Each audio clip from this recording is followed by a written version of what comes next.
qu'est-ce qui se passe? Le diable prend la destinée de quelqu'un qu'il te donne. Il prend la destinée de quelqu'un qu'il te donne.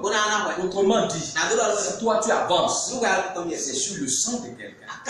C'est sur la souffrance de quelqu'un. Fais attention. Satan ne donne rien. Même si Satan te promet des milliards, il faut aller voler ce qui appartient à quelqu'un. Et la Bible te dit une chose, ce qu'un homme moissonne, il va moissonner. Fais attention. Le diable ne donne rien. Homme de Dieu, arrêtons de dire que Satan donne des choses. Satan ne donne rien. La Bible dit dans Jean 10, la première phrase, il est un voleur, c'est sa nature. Il ne vient que pour dérober, égorger et détruire. Si Satan ne vient que dérober, égorger et détruire, il va donner quoi à quelqu'un? Il va seulement prendre pour quelqu'un d'autre et te donner. Parce que tu as volé la destinée de quelqu'un. Cette personne va aller dans le feu parce qu'il n'aurait pas accompli ce que tu veux. Et qu'est-ce qui va se passer?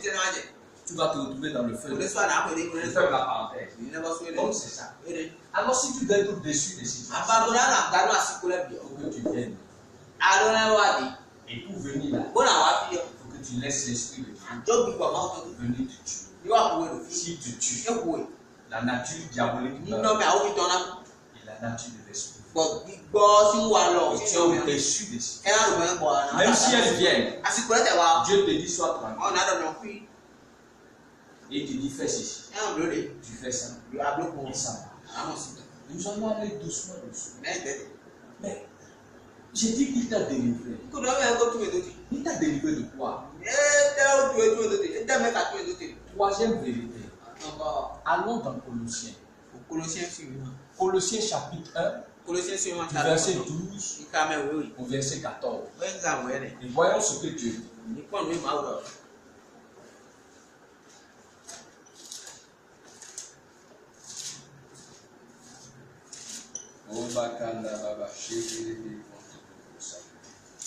La Bible dit ceci. Rendez grâce au Père qui vous a rendu capable d'avoir par l'héritage des saints, qui vous a délivré de la puissance des ténèbres et nous a transportés dans le royaume du Fils de son amour. Verset 14, en qui nous avons la rédemption et la rémission des péchés.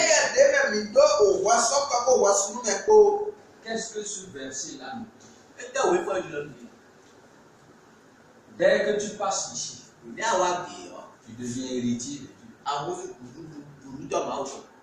Ce que Dieu est un roi, toi tu deviens un prince. Et tu as tous les honneurs d'un prince. Et quand un prince passe, on lui donne des honneurs. Parce qu'on sait que c'est le futur. Alléluia. C'est ça qui est important.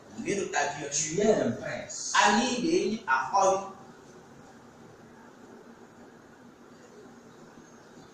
Tu dois comprendre ça. Si tu acceptes cette vérité, tu iras de l'avant. Lorsqu'on est dessus des eaux, on est un prince de Dieu. On est un prince de Dieu. Et c'est ça.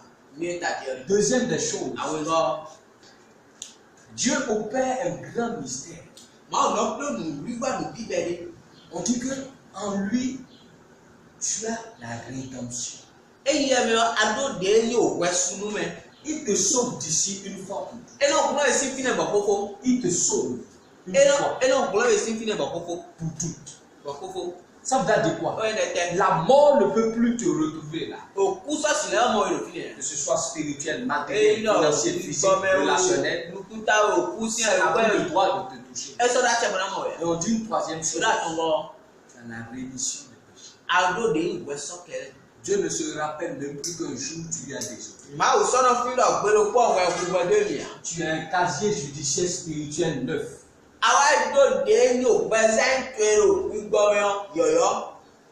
C'est ce que ça signifie. Donc, En quoi Dieu t'a délivré? Il t'a enlevé de la défaite ici. Il t'a envoyé dans le règne. Tu deviens prince de Dieu, avec les honneurs, avec la couronne. Et quand tu as la couronne, la mort ne peut plus te retenir ici. Puisque tu es passé par là, la mort ne peut plus rien. Elle et toi, vous ne pouvez même plus vous rencontrer. Pourquoi? Parce que tout ceci se passe dans le royaume d'amour de Dieu. Le royaume d'amour de Dieu. Alléluia. Et la troisième chose, tu as un casier judiciaire. Voilà pourquoi on te dit ici. Romains 8, 1 à 2. Il n'y a plus de condamnation pour ceux qui tombent en Jésus. Car la loi de l'esprit de vie m'a affranchi de la loi du péché. Ensuite, toujours dans ce chapitre de Romains 8, du verset 32 au verset 39, on te détaille l'amour de Dieu. Comment l'amour de Dieu ne peut pas te lâcher. Comment l'amour de Dieu ne peut pas te rejeter. Et c'est ça ta sécurité. Alors tu as été délivré. Il y a 2018 ans. Comment? C'est ça. On t'a fait de toi un prince. On a interdit à la mort d'avoir accès à toi. Et tu es un casier judiciaire neuf. Dieu ne se rappelle même plus que tu as fait. Parce que tu deviens le juste de Dieu. Car tous ont péché. Ils sont privés de la gloire de Dieu. Romains 3, 23 à 24. Car tous ont péché. Ils sont privés de la gloire de Dieu. Mais ils sont gratuitement justifiés par sa grâce, par le moyen de la rédemption qui est en Jésus-Christ. Romains chapitre 6. Le verset 23. Car le salaire du péché, c'est la mort. Mais le don gratuit de Dieu, c'est la vie éternelle en Jésus-Christ. Bien aimé, ce sont des principes. Le reste, c'est des histoires. Laissez les démons en paix. C'est la vie. C'est les principes. Quand tu comprends comment Dieu fonctionne, tu as la force de t'engager, tu as la force d'aller de là. Donc c'est comme ça que Dieu t'a délivré. Et tu vas me poser la question, mais comment m'a-t-il guéri? Nous allons aller ici. Quatrième vérité. Nous allons aller dans Ésaïe 53, du verset 1 au verset 8.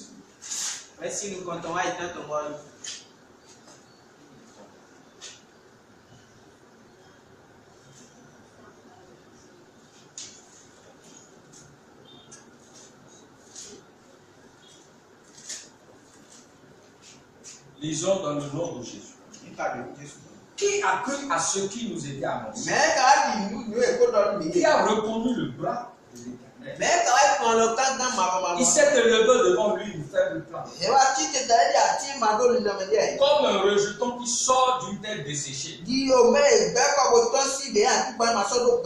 n'avait ni beauté, ni éclat, pour attirer nos regards. Et son aspect n'avait rien pour nous plaire.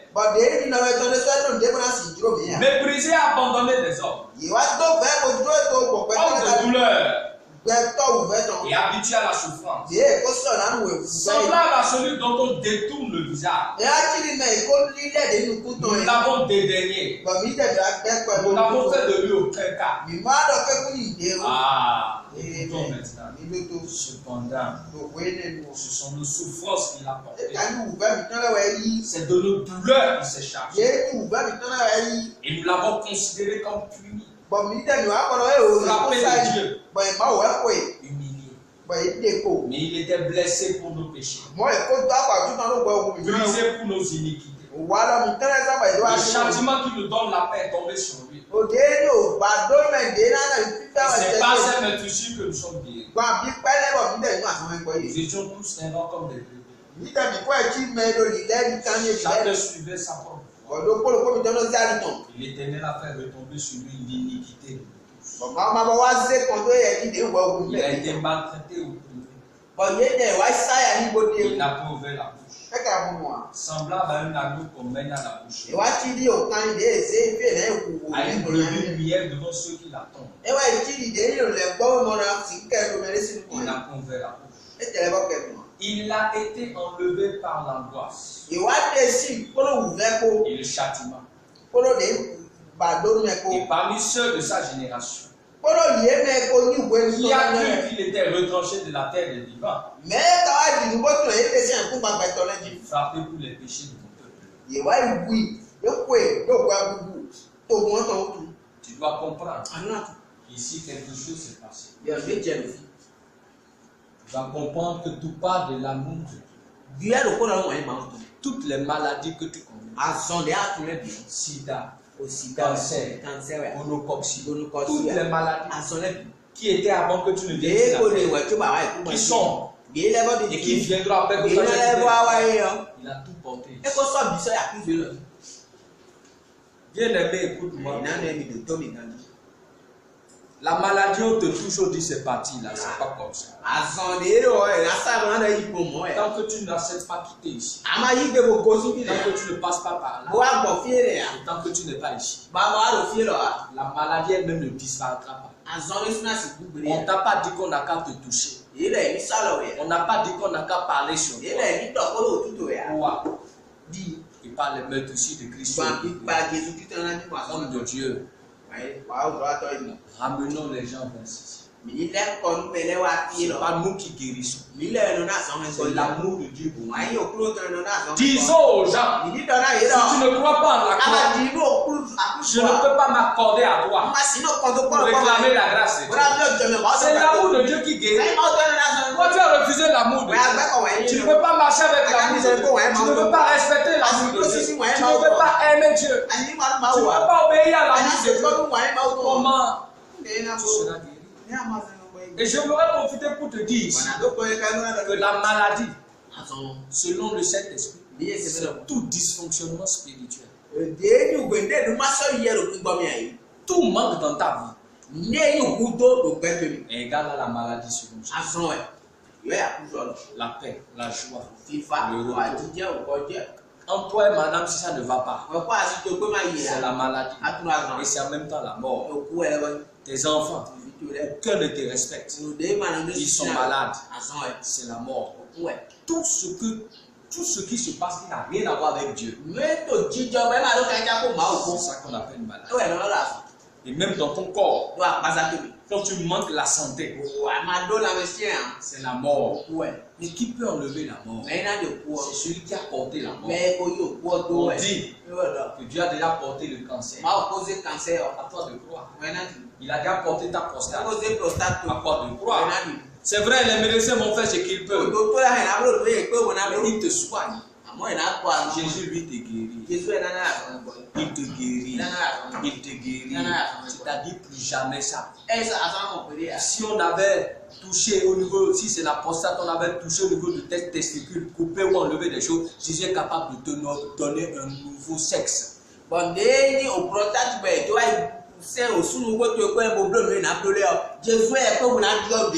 Dieu est capable de te donner un nouveau sein. C'est possible que ça repousse ce que tu vois. C'est sa parole qui a créé le sein. Et c'est sa parole qui peut ramener. Regarde. Ici. On a tout porté. Il n'y a pas ce que tu traverses. Il n'y a pas ce que tu traverses. On n'a pas déjà fait. C'est pas possible. Jésus-Christ a déjà tout. Jésus. C'est un ça. Il t'a guéri. On a déjà fait ça. Après, me t'asseoir. Tu vas me poser la question. Mais avec dans ma maladie, là, avec ce que je vis là. Oui. Dis-lui qu'un homme de Dieu a dit qu'il est son prophète. Et qu'il a dit qu'il a déjà guéri.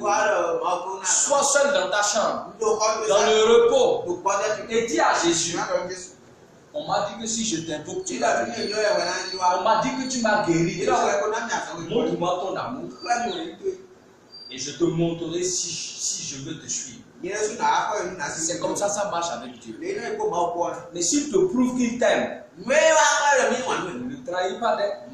Ne cherche pas Dieu pour qu'il te guérisse et après tu vas fuir. Non, ce dont je parle, c'est pour que tu puisses quitter la mort et arriver ici. Et je te parle d'ici. Parce que quand quelqu'un est ici, tout ce qui est mort, maladie spirituelle, matérielle, financière, physique, tout, ça meurt ici. Parce que Jésus a déjà fait ça. Ici, ça peut te sembler banal. Donc je crois seulement que l'amour de Dieu va me guérir. Que je crois seulement qu'il a déjà porté ma maladie.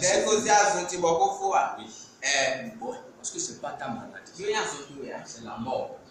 Satan a mis ça là pour t'empêcher d'être prince, pour t'empêcher d'accomplir ta destinée, pour bouffer ton argent, pour te décourager, pour t'amener à insulter Dieu. Et quand tu vas quitter la terre, c'est pour être dans le feu.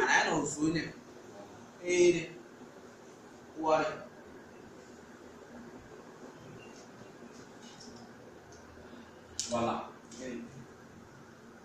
Quatrième vérité. Tout a été accompli. Quelle que soit la maladie dont tu parles, l'amour de Dieu. La Bible dit qu'il a déjà porté tes souffrances. Il a déjà porté tes maladies. Et pas seulement tu suis. Tu es guéri. Ce n'est pas la parole de quelqu'un qui est homme de Dieu. Sinon, dès qu'ils ont la guérison, ils repartent dans le monde et les choses sont pires. Or, Jésus les guérit, que Satan ne les détruise pas. Prêchons-leur ceci. La croix. Seul la croix, seul l'amour de Dieu peut le faire du bien. Cinquième vérité. Il m'a déjà restauré. Oh, alléluia. Il m'a déjà restauré. Il a déjà refait les choses. Ici, repartons dans Jean 10, 5e vérité. Jean 10. On va prendre la deuxième partie. Il dit, moi je suis venu pour que les brebis aient la vie et soient dans l'abondance. Regardez le français vraiment. C'est plutôt moi je suis venu. Pour que les brebis soient vie comme moi, je suis vie. Et qu'ils soient dans l'abondance comme moi, je suis dans l'abondance. Donc, ici, c'est la vie de Dieu qui amène l'abondance. Le matériel, le financier, le physique. C'est ça. C'est pour ça qu'on te donne aussi Proverbe 22, le verset 4. On te dit ici, le fruit de l'humilité, de la crainte de l'Éternel.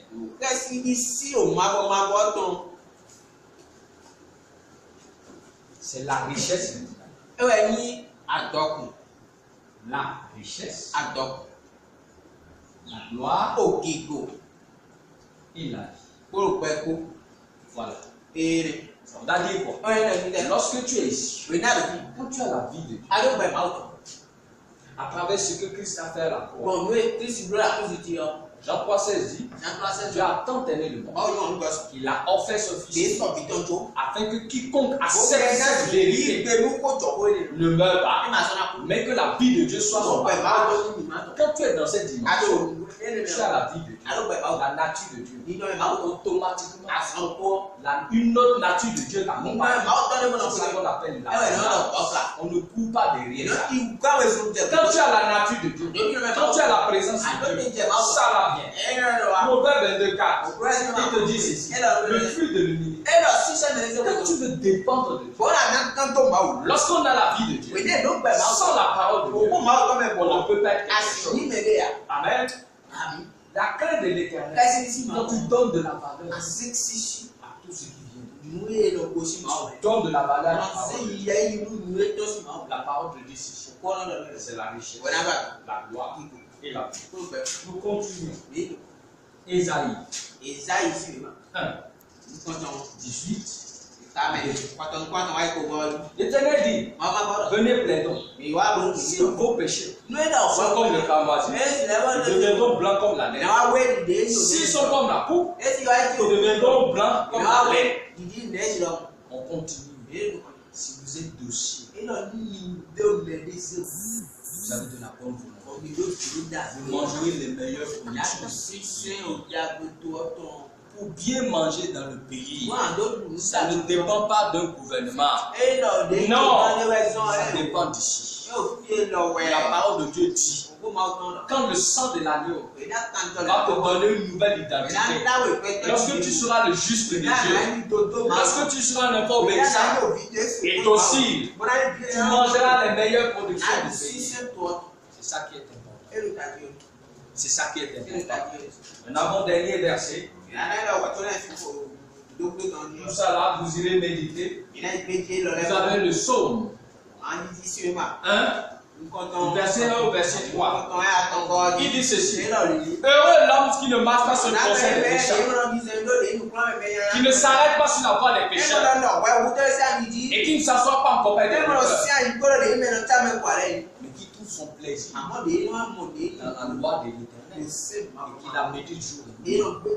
Il est comme un arbre planté près d'un courant d'eau qui donne du fruit en sa saison.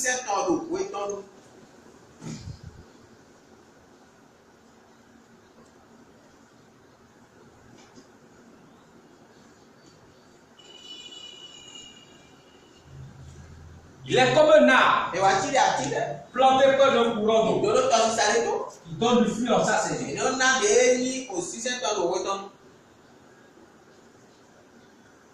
Il est comme un arbre planté près d'un courant d'eau qui donne du fruit en sa saison. Et dont le feuillage ne se fructifie. Ce qu'il fait, il réussit. Tu n'as pas besoin de courir. Si tu peux changer d'identité, le reste va venir. Le Saint-Esprit va te conduire. On dit tout ce qu'il fait, il réussit. Pourquoi? Parce qu'il est dans le plan de Dieu. Quand on est ici, quand on est là, on est dans Jérémie 29:11. Je connais les projets que j'ai formés sur projet de paix et non de malheur. Afin de donner un avenir. Jérémie 33:3. Invoque-moi, je te répondrai. Je t'annoncerai des grandes choses, des choses cachées que tu as. Voilà des principes. Quand tu comprends ça, tu t'accompagnes. Terminons par ce verset. Le psaume 23. L'Éternel est mon Père. Je ne manquerai rien. Il me fait reposer dans le verdure. Il me dirige près des eaux paisibles. Il restaure mon âme. Il me conduit dans les sentiers de la justice. À cause de son nom. Quand je marche dans la vallée de l'ombre, je ne crains aucun mal, car tu es avec moi. Ta coulette et ton bâton me rassurent. Tu dresses devant moi une table en face de ça. Tu oins ma tête et ma bouche de l'or. Oui, le bonheur et la grâce m'accompagneront tous les jours de ma vie. Et j'habiterai dans la maison de l'Éternel jusqu'à la fin de mes jours. Oh, alléluia. Quand on est ici, Psaume 91:1. Celui qui demeure sous l'abri de Christ repose à l'ombre de Dieu. Bien-aimé. Voilà. De là à là. Voilà ce que Jésus a fait. Ne cherche pas à perdre ton temps. Ne cherche pas à courir. Assois-toi. Regarde. Change d'identité. Quitte la mort. Viens à la vie. Tu vas voir ce qui va se passer. Quitte la mort. Et tu viens à la vie. Ici, tu as également Colossiens 2.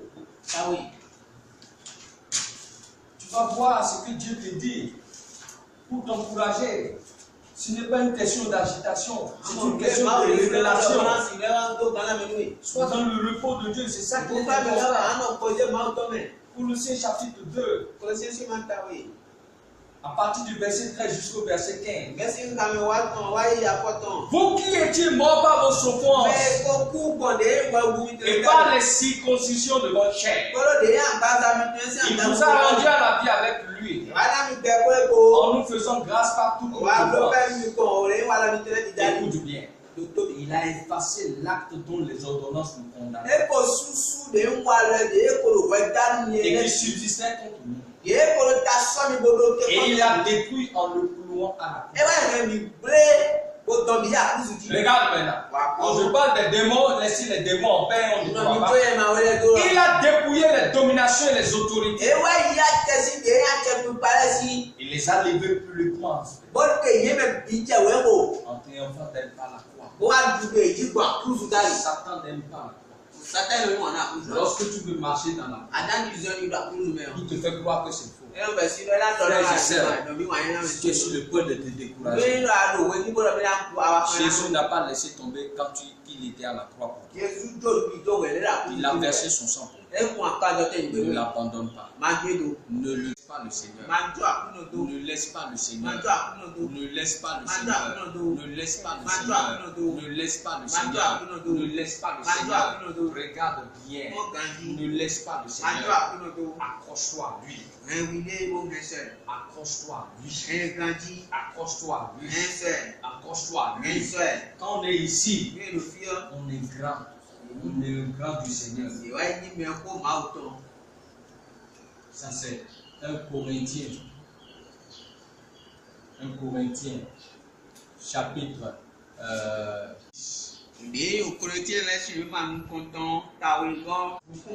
Le règne n'a pas attendu. Je peux monter au cœur. Dieu l'a préparé pour ceux-là qui l'aiment. Nous allons rapidement voir la suite. Dieu nous les a révélés par l'Esprit, car l'Esprit sonde tout, même les profondeurs de Dieu. Dieu nous les a révélés par l'Esprit. Car l'Esprit sonde tout, même les profondeurs de Dieu. C'est ça. C'est ça. C'est ce que la Bible dit. C'est ce que la Bible nous dit. C'est ce que la Bible nous dit. Accrochons-nous à ça. 1 Pierre 2. 9 à 10. Vous, au contraire, vous êtes une race élue, un sacerdoce royal, une nation sainte, un peuple acquis, pour annoncer les vertus de celui qui vous a appelé des ténèbres à son admirable lumière. Vous qui n'étiez pas un peuple, qui êtes le peuple de Dieu, vous qui n'avez pas obtenu miséricorde, qui avez obtenu miséricorde. Voilà un peu. Donc frères, sœurs, hommes de Dieu, allons nous asseoir, réfléchissons à ça, et chacun à son niveau, rentrons dans la parole. Rentrons dans la parole. Que la parole vous fasse du bien, que le Saint-Esprit vous régénère, et que toute la gloire lui revienne. Shalom à vous, au nom de Jésus. Amen. Amen.